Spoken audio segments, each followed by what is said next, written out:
All right, I'll call the meeting to order.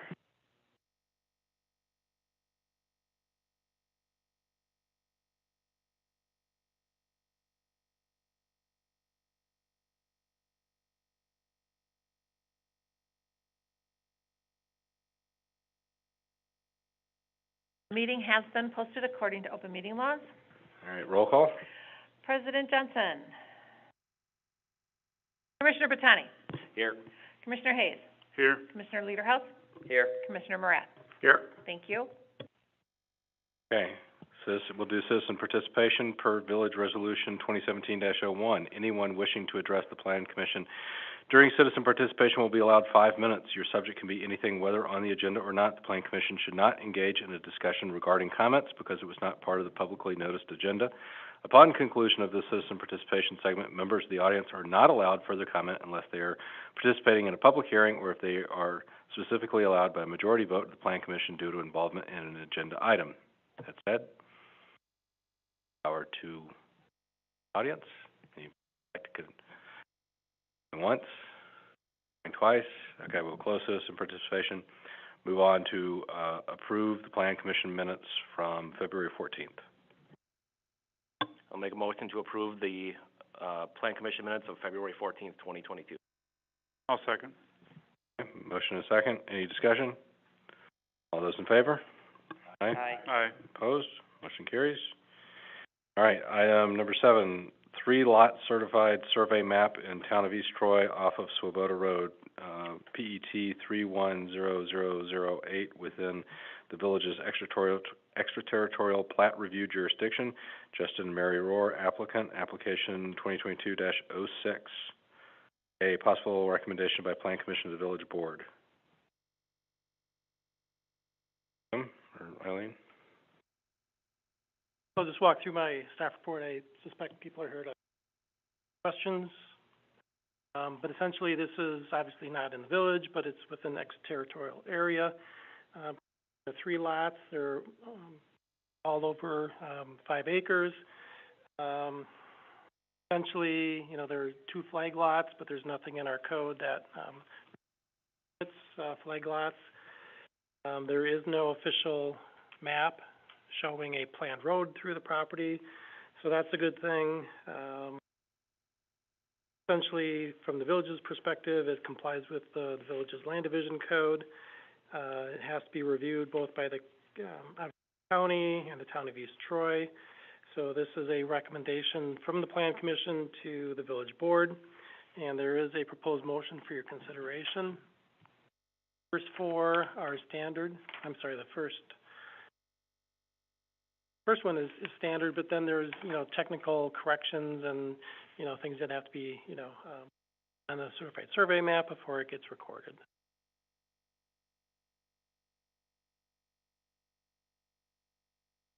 Questions? You guys good?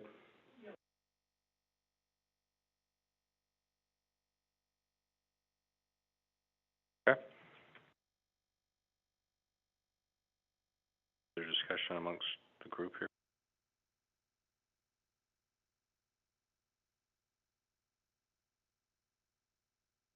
A motion, recommend to the village board the approval of the proposed CSM in the town of East Troy, subject to the following conditions 1 through 11. I'll second it. Okay. We have a motion and a second. Any other discussion? Questions? All those in favor? Aye. Aye. Opposed? Carries. Both. And just to clarify, this is going to be on the village board agenda for next week, Monday. All right. Item number 8, discussion related to potential revisions to the village's zoning code, Chapter 510, by establishing a central business transition CBT district and related matters. Tim? Again, this is an ongoing discussion we've been having. We've been, you know, talking about the changes in the comp plan. Those were taken care of. The village board has adopted those comp plan changes, basically extending the extent of the downtown area on the future land use map. previously looked at, you know, a proposed ordinance that would actually create the district and the zoning code itself. We looked at, some of the development standards, landscaping, and then what's new on this draft of the ordinance is a map. So it's page 6 of the ordinance.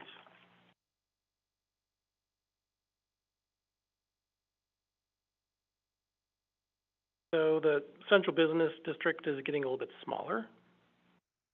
And you can see the area that would be created, designated the CBT district, Central Business Transition District. So most of the properties are TR8. There's some, other single family. There's a little bit of neighborhood commercial. Essentially, the boundary of the CBT corresponds to the future land use. As pointed out in the staff report, normally what's done is to rezone all the properties at one time. There was an individual who attended the last Plan Commission meeting. His name was Daniel. Okay. So he basically just wanted to make sure that single family would be allowed by right, and that's the case. That's not changing. His second comment was parking is a disaster. I haven't experienced it. But essentially, he just wants to make sure that whatever, commercial business is going to be allowed has to provide on-site parking. Parking is a problem, his words. Those were the two primary, points that I got from that whole discussion. And again, the ordinance as proposed, single family and duplexes would be allowed within the new district. And, I can't really address the parking situation, downtown events or street parking. So talk about that along with everything.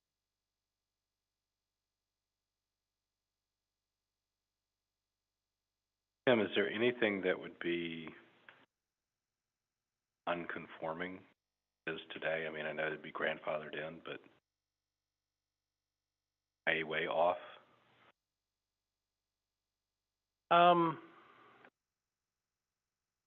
There are some residential lots that are less than, I might be speaking out of, what is the minimum frontage? Is it 60? There was 60 is the minimum 60 frontage. is what we Okay. changed it So to. they'd be okay for single-family residential, but not for commercial. There are a couple of properties.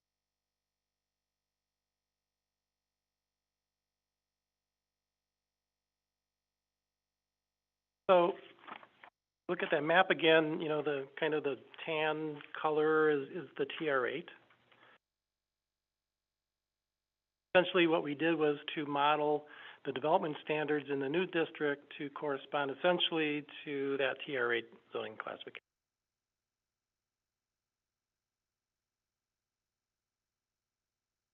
That's neighborhood, commercial.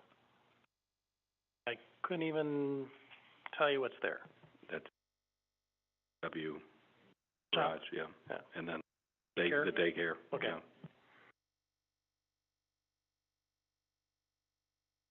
So I mean, I've not been a part of your all's discussions and meetings. I just know that at the village board, there's been a lot of consternation, not just about this, but about parking in general.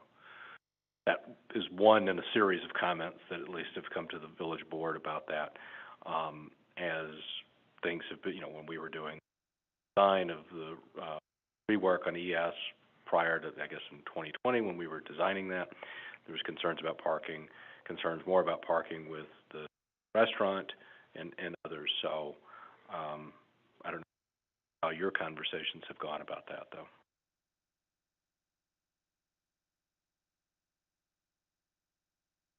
I will say that if you have a good downtown, you are going to have parking problems. And the flip side of a bad downtown is you don't have parking problems. Businesses, you don't have people coming, you don't have special events, you're just kind of muddling along. So, you know, this is a good problem to have. Not to say it's a problem, but it's a good sign. I tend to agree with you, Tim. I think that some of the other concerns that have been raised is then evaluating, do we have some of the roads in this area that if we are gonna allow on-street parking, that you can only park on one side? Because I know, like, personally, trying to drive down Beulah, like, you know, if church is ongoing or something like that, and people park on both sides there, it can get real challenging, and then if it's crossing, it can be quite dangerous. So, I'm sympathetic to some of the concerns being raised, but I would not want to be like, no on-street parking. That's not going to work. Is there a way we can require a certain number of spots if one of these properties do transform over from residential, that a minimum of 2 or 3 spots are required for a business? Then, without, Short answer is yes. You know, based on the size of the business, if they're, you know, required to have 4 parking spaces, they have to be on site. Given the restrictions that we passed, I don't remember back about how much pavement you can have and how much, but I guess if I'm rezoning from residential to commercial, those restrictions start to get lifted even though it still looks like a house. I'm running a tax accountant or something, or a lawyer.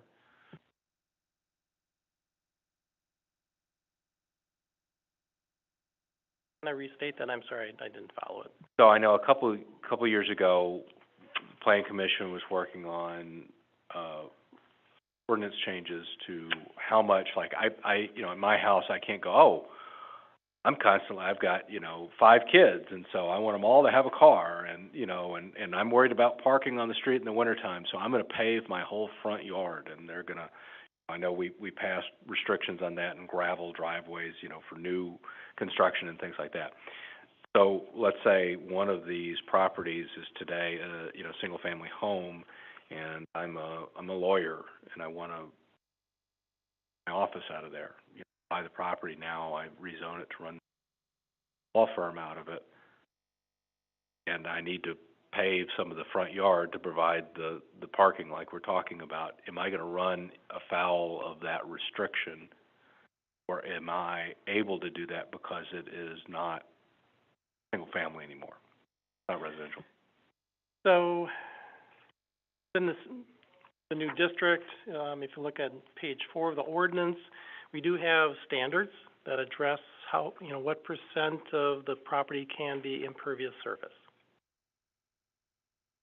Intent obviously is kind of maintain the residential flavor while still allowing some commercial. So, in section 6, there are the development standards, and again, maximum impervious cover of 50%. Now, it could be the case that you have a property, it might have a building on it, it's been used for single family, and you want to turn it into commercial, whatever, professional office, and you have to have parking, but there's not enough room in the first place, or in the second place, you can't meet that 50%, then it's like, well, it's not going to work on that property.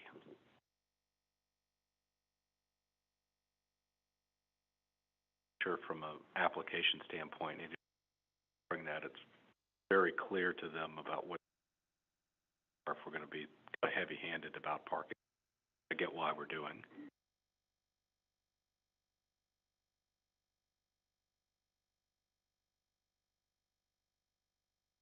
Currently written with that caveat about the size of the business and how much parking is. So, we've got a laundry list of permissible land uses. On page 3, you know, we've got a whole section on commercial uses, and then for each one of those, then we have parking standards that apply, whether it's in this district or some other commercial district.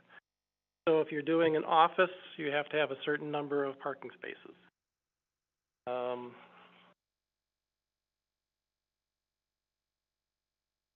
Not sure.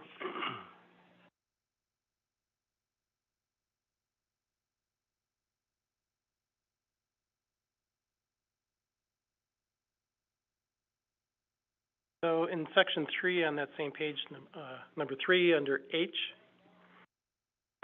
currently within the downtown design area, the central business district, you don't have to provide on-street parking.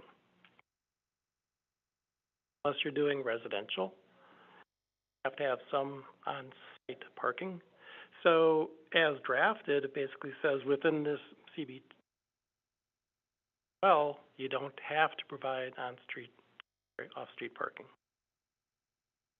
Worded to say you've got to provide some percentage.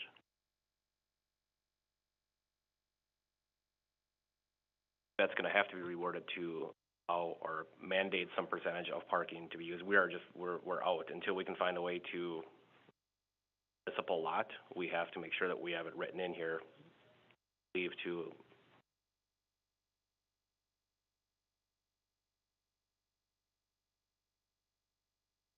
Magic number would that be?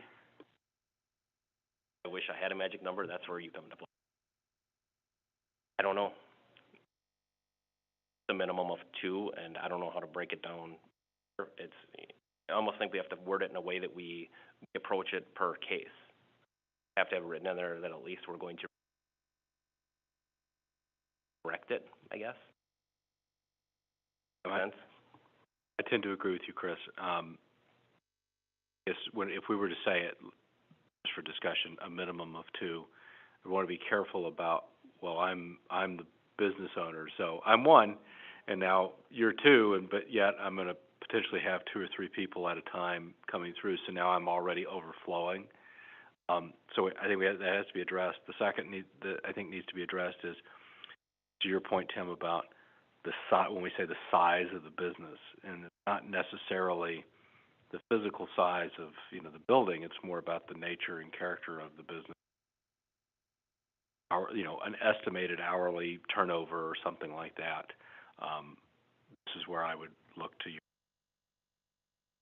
Where is that otherwise defined in, cities and whatnot?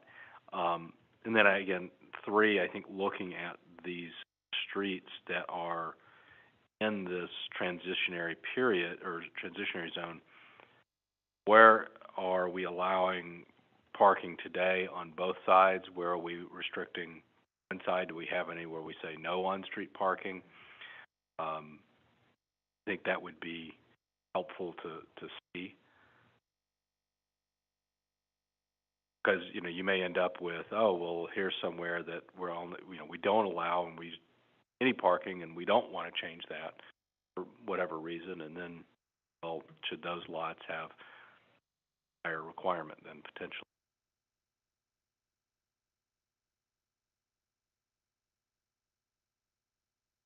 Regardless, I think we need to have some kind of fail-safe that at least some amount of parking has to be supplied, at least to get a couple cars off of the street.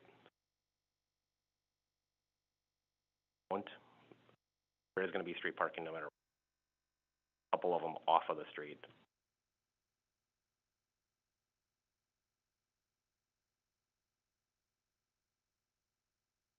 What about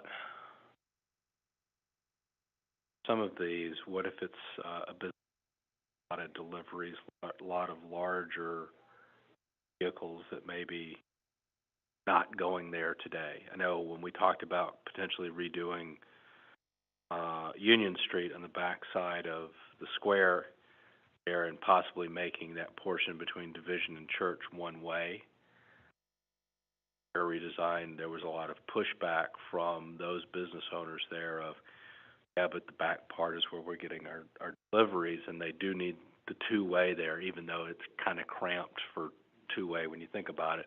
It was kind of like, well, it sounds like a good idea to make it one-way, but it's just not. I'd be curious to know if we have any concerns with any of these. I'd have to sit down and go drive the roads again, figure out, really want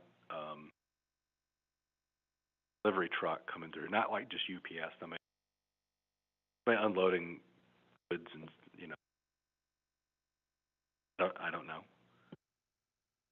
I think we have to be realistic as to what kind of businesses are going to be able to use this area too. It's going to be a very limited kind of business or or any kind of industrial, it's gonna be a lawyer, it's gonna be offices, I mean, realistically.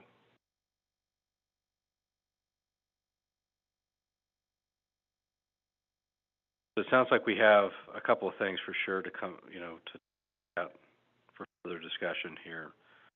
Parking minimums, streets do and do not allow on-street parking and one side or two sides.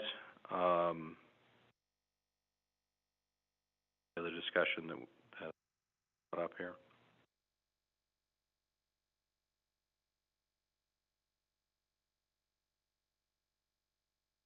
Back at it, Tim, and Sure, I can work with Jason, and I'm sure he can just, pencil on here real quickly what are, have both sides parking or limited parking. okay, great.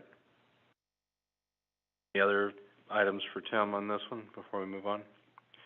The other point, and I don't wanna, belabor this, but, again, as proposed, it would do a bulk rezoning of those properties.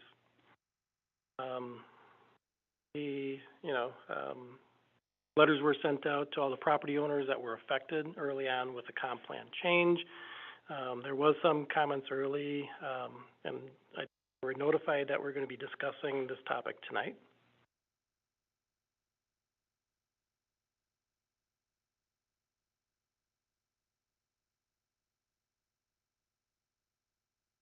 Sorry, forgot. We noticed this as we always do, but they had those tentative meetings, so they knew that this was coming. I guess where I'm going with this is, if there was somebody, who was looking at their property, looking at the current zoning, looking at the proposed zoning, and if they're kind of on the periphery of the edge here, they might say, well, why don't you just leave me out? And if I want to change my zoning, then I'll come back and I'll have to pay for that cost. And that's always a possibility too. Does the mailing go to everybody just within the boundary, or does it include the properties that are adjacent to it on the outside? The mailing only went to the properties that were going to be affected. So if we're going to bring the hopefully final draft back at the next meeting, we could certainly send another round of letters out to let them know, what the,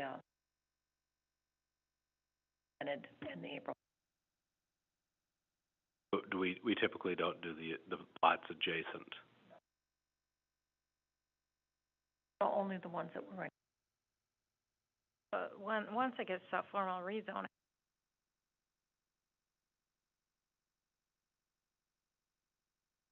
I'm sorry, I thought you were talking about the notification for this. I'm getting confused. So this is if not a somebody rezoning? wants to rezone their property from B1 to B2, then yes, we would send out a, Class 2 public hearing notice to, publish it, and then letters to all the property owners within 300 feet. And the village initiates a text amendment or a rezoning like we're kind of doing, then under state statutes, you're not required to do that. It was a choice, actually kind of get some of that, back early on, and that's what was.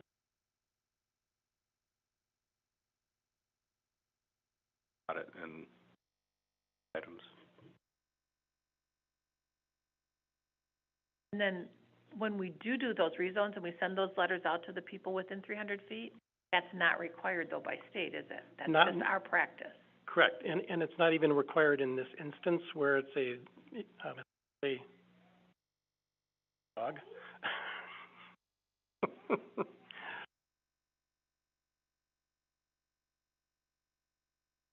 Somebody's looking for a master.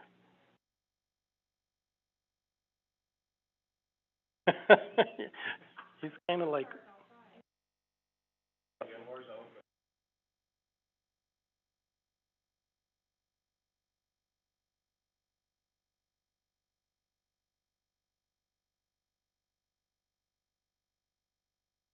I've heard of goat yoga, but.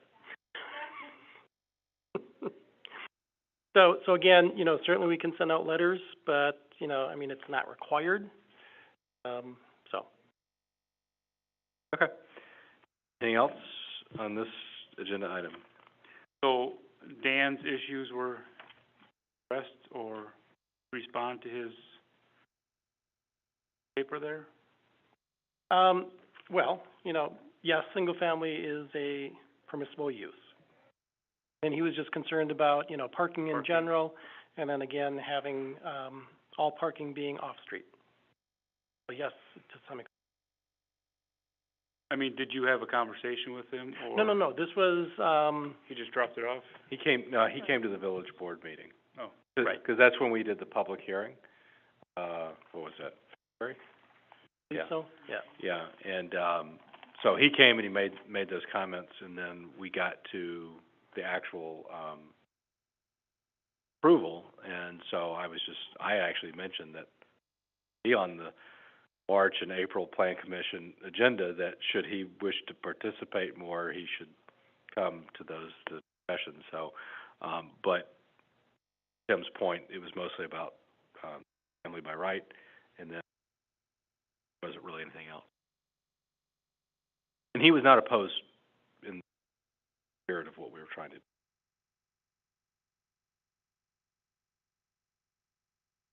Okay. Moving on, item 9, discussion related to potential revisions to the village's zoning chapter, or chapter 510, by establishing an overlay district for design standards for TID number 4. So again, there's a little bit of history to this. It started back in 2018, kind of carried over to 2019, and then we got, I don't say sidetracked, but then, we were working on the business park, and so this got put on the back burner. And now that things are kind of progressing a little bit with the business park, we wanted to bring this back to your attention to see if you wanted to move forward. Obviously, this is just still a draft. And, essentially when we were working on this, the intent was to try and create something of a higher, standard for development, so that, you're not investing all this money in TIF money and putting in roads and water and sewer, and then not getting, high quality businesses up.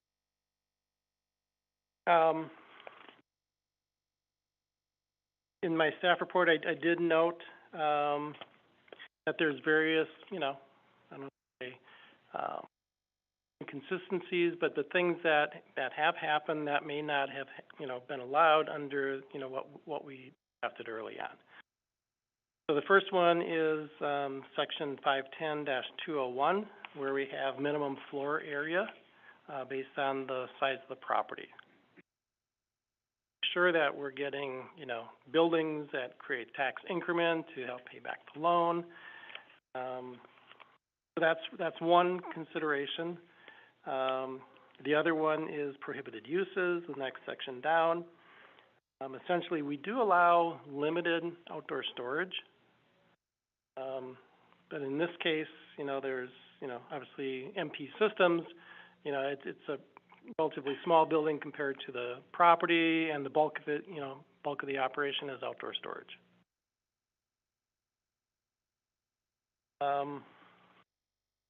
The other one is the architectural standards, 203,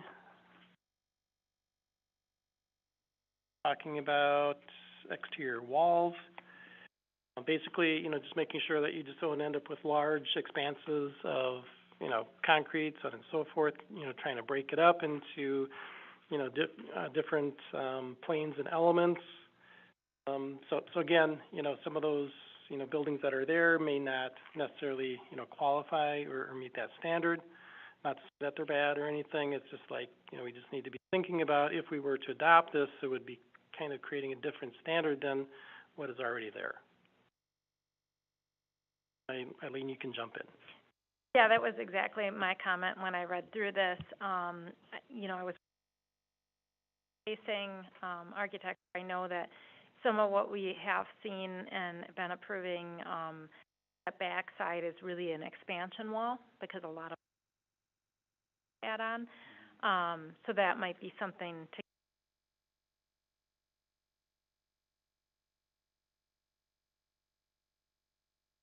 also jumping back a storage facilities. All right, you're on it. How much, so, trying to look at your map here in Exhibit B, and this overlay is what's in solid blue, that's all of TID 4? I'm having trouble reading the, because there's parts of TID 4 that are on the north side of Honey Creek. Correct, but those have, architectural control through the association. Right, so that was my question, so that it's only the portion of TID 4 that's in the diagonal portion here. For a little history for the commissioner, a little background, the reason we want to do this as a district is that then there's not an association created that polices items, and my main concern for bringing this back was, I mentioned to Tim, because the village owns the land, we've been able to really control the standard of development coming in, because we have that within the development agreement. But my concern is that these companies are investing and potentially thinking that these are standards that are always going to be adhered to, and the risk with that is then it would fall to any kind of light industrial standard. So just a quick example, right now we've been requiring dumpsters to be enclosed or inside a building, whereas that's not typically required for a light industrial development. So, you know, in the future, if somebody did an expansion, then it might not adhere to the same standards bought into. So I just want to protect their property values. Honey Creek expansion's in that solid blue there, correct? No. Dashed area? Yeah. Oh, and so that's why you bring up the storage.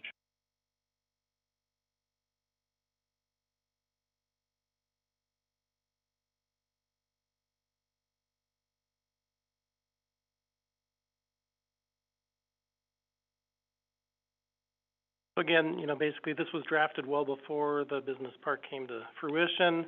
The extent of the district, you know, can certainly be modified. It wouldn't have to include the apartments, obviously. It wouldn't have to include the mini storage that's already there. So we just kind of get rid of that issue, but still, you know, I'm thinking that, you know, mini storage is great, not a revenue generator. And they're going in faster than you can just imagine. Every place. Just getting storage facilities. And if you don't have anything to say you can't do it, then they're just going to. So, you know, maybe, you know, if you're so inclined, and, you know, just keep that prohibition on the mini storage. Just this boundary to exclude what's already there. I mean, I think it was Honey Creek providing storage for their residents. It was not a standalone. What are you wanting to exclude? Where are you wanting to exclude?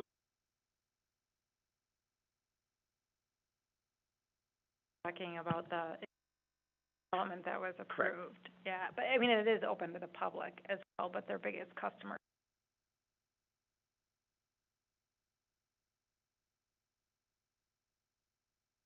Didn't realize they were opening it.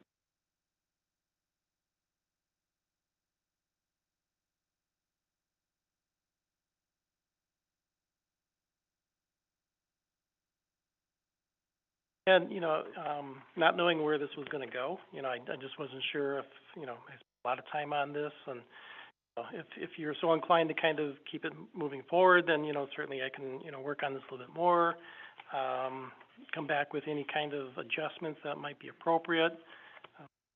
Ready, I guess, direction from you. Lane, without divulging anything we've talked about in closed session, is when Tim should talk about properties that we haven't developed where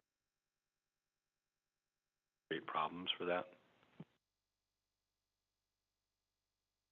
I think so. I think the biggest question I have is architectural.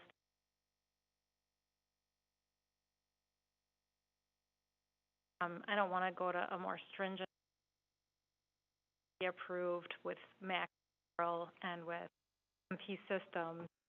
Oh, you're in later, you have to meet a more stringent. I just wanna make sure we're consistent. I really don't think so, and as Tim said, you know, outdoor storage is so popular. You know, if we wanted to, we could have all our land gone, outdoor storage, but that's, Right, kind of like with number 6.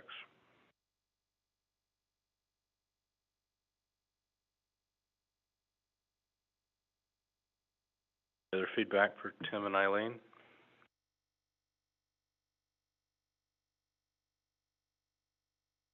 Okay. Good on next steps, Tim? All right, we're on to number 10, recommendations for future agenda items. No packet materials, revised application requirements for rezoning petitions, revisions to residential driveway standards. I guess I would add what we were talking about earlier, communication. What's our process? And I know, like Eileen and I talked about, like with the comprehensive plan, the state says the public hearings at the village board level, and so we're gonna have to keep doing that. But I'd like to push more of that conversation here.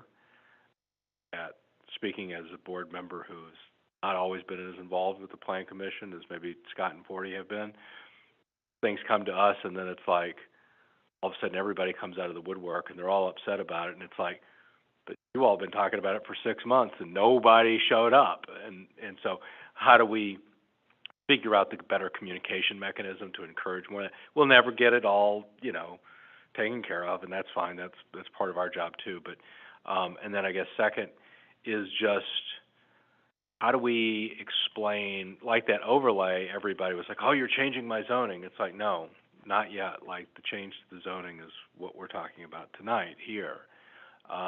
And I think I happened to talk to Scott about it and had a better understanding before we went in. Not everybody else in the village had, and I'm sure residents, they probably even more so don't understand. So like what I was talking to Eileen about today, I said, what about the Cliff Notes version of the zoning process and what the plan commission does? You know, I mean, we'll never boil all of what we're talking down to, you know, a few pages, but what's the short version so that, you know, when new board members come on or new commissioners come on, it's like a little bit more straightforward, and we can lay it out to the that was swooping in here for one meeting probably, and Scott, you know, I'll leave with that and leave it to you guys to figure that out.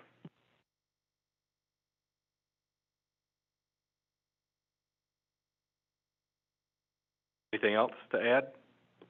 So the second one was basically just, you know, perhaps some, you know, training for plan commission. We've got some new plan commission members coming, for the village board, just kind of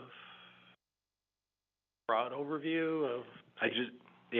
Because more and more things are coming to the village board on zoning and changing, and it, you know, it's a lot of the work that you all are doing, and I think that a lot of times what will happen is there's a really good idea, a lot of people don't understand it, get upset, and then we're sitting up here and it's like, well, do I fully understand it? Maybe they're right, you know, and it's hard to then articulate it, and so then what happens is the village board might vote no, and then it comes back to you guys, and you're like, wait, what's going on? And so I think it's just some of it's education and communication, and there's still always going to be difference of opinion, and that's okay, but I just want that difference of opinion to be based on something fact-based, as opposed to just, I don't really quite understand it, so I'm going to say no until I somehow magically figure it out, which there's no process for me to figure it out. So are you speaking of more of just a single-page guide, a reference material that the Plan Commission, the village board, and the residents can see how this works? Yeah. Kind of what you're... Yeah, exactly. And something that maybe is standard in our notice about, you know, okay, this is what this means, and by the way, you know, we're at like step 5 of whatever, you know. And I'm way oversimplifying this. I get, you know, that it's complicated, but something that gives a little bit more clarity to people who do not live, eat, sleep, you know, zoning changes. So, sorry, Tim. thinking out loud, Tim, I'm thinking of, you know, on zoning site, the process is,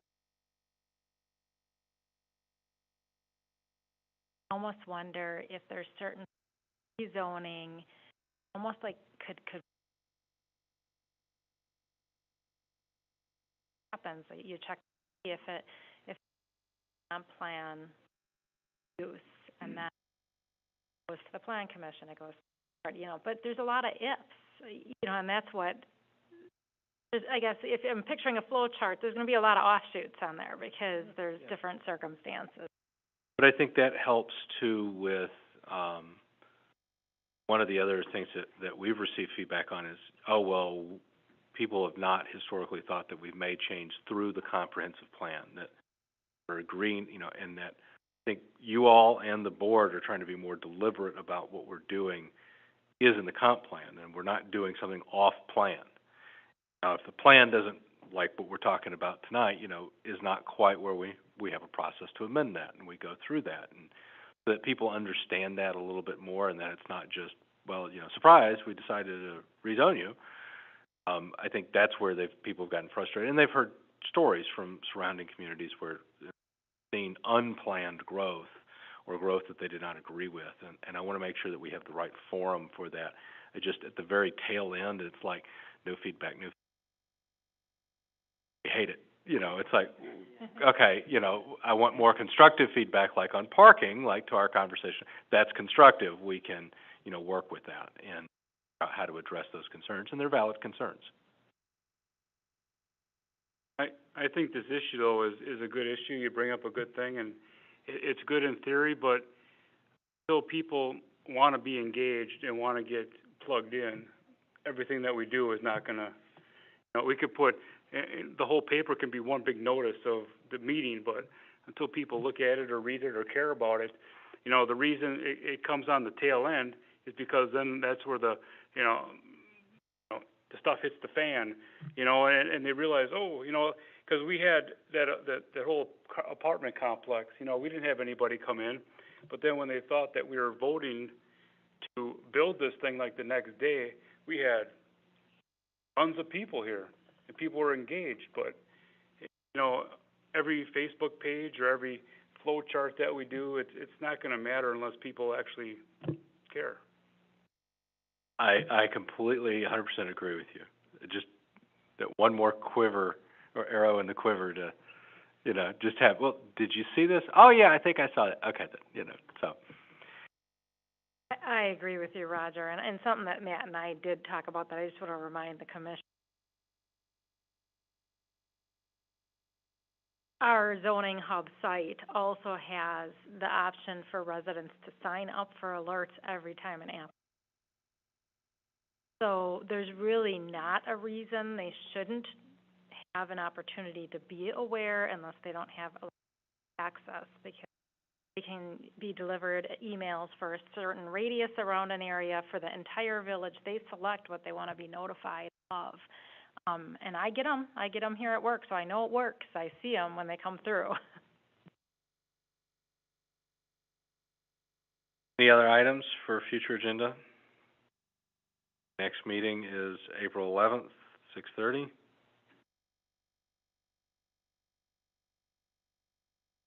right, I will make a motion to adjourn. I'll second. All in favor? Aye. Aye. Have a good evening. Thanks for letting me come in.